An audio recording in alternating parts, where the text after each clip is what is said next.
Comment savoir si une femme veut de l'intimité avec vous? La plupart des gars pensent que la connexion vient du charme ou de la chimie, mais la vraie intimité commence quand une femme vous révèle, sans le savoir, ses ancres émotionnelles pendant une conversation. La psychologie appelle ça les portes émotionnelles. Il y en a 10 et chacune vous donne un accès silencieux à sa confiance. Ouvrez ces portes et vous passez au-dessus de ces défenses sans dire un mot. Ignorez-les et vous ne la sentirez jamais s'ouvrir complètement, peu importe à quel point vous êtes galant. La dernière de ces portes est le signal le plus profond que son système nerveux envoie quand elle veut se donner. Ne le ratez pas. Numéro 1. Elle vous parle de trahison passée sans que vous ayez posé de questions. Quand une femme mentionne, de but en blanc, une fois où elle a été trompée, trahie ou abandonnée, surtout au début d'une relation, ce n'est pas juste un coup de gueule. C'est un sondage de vulnérabilité inconscient. Psychologiquement, elle transfère un poids émotionnel pour voir si vous allez l'absorber calmement ou si vous allez paniquer. Il ne s'agit pas de pitié, mais de force. Si vous restez centré et impassible, elle vous considère inconsciemment comme émotionnellement résilient, un homme sur qui elle peut s'appuyer. La plupart des mecs deviennent sentimentaux. Ne faites pas ça. Restez solide. Laissez-la se défouler et gardez votre calme masculin. Ce contraste émotionnel est magnétique. Numéro 2. Elle plaisante en disant qu'elle n'est pas votre genre. Ce n'est pas de l'insécurité. C'est un test de qualification déguisée. D'un point de vue évolutif, les femmes évitent de dépenser de l'énergie avec des hommes qui ne sont pas attirés par elles. Alors, quand elle dit quelque chose comme « Je pense que je ne suis pas ton genre, n'est-ce pas ?» elle cherche une réaction de votre part, un genre d'approbation. Si vous vous précipitez pour la rassurer, vous perdez le contrôle. Au lieu de ça, gardez l'attention. Souriez légèrement, ne dites rien ou demandez « Pourquoi tu penses ça ?» Maintenant, c'est elle qui cherche votre approbation. C'est vous l'évaluateur. Cette inversion augmente son investissement émotionnel.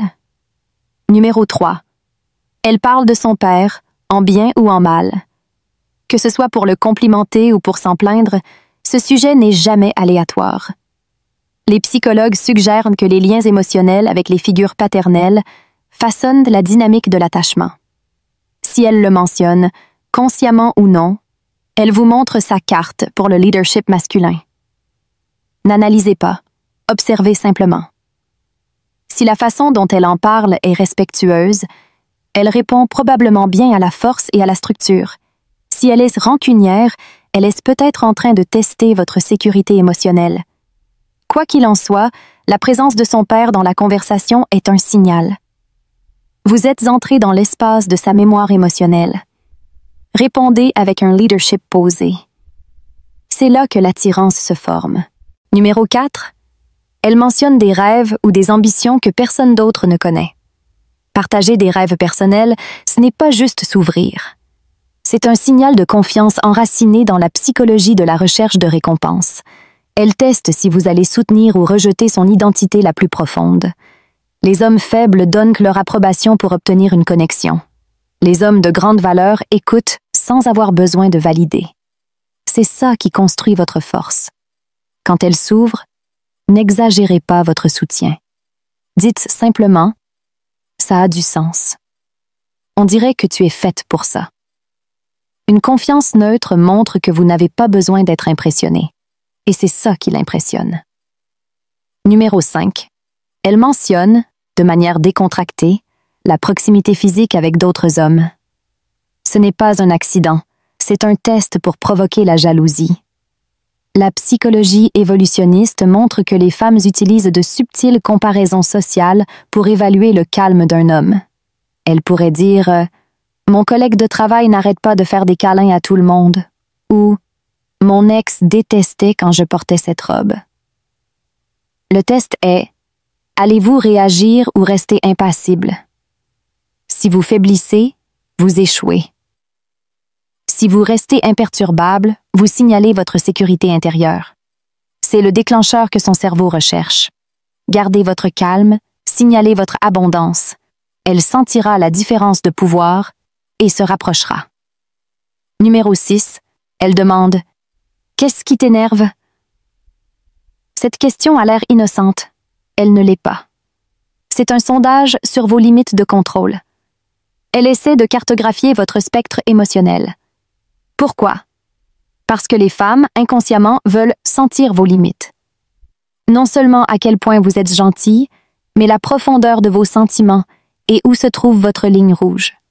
Si vous évitez la question ou si vous minimisez vos émotions, vous perdez votre polarité masculine. Au lieu de ça, répondez avec honnêteté et faites une pause.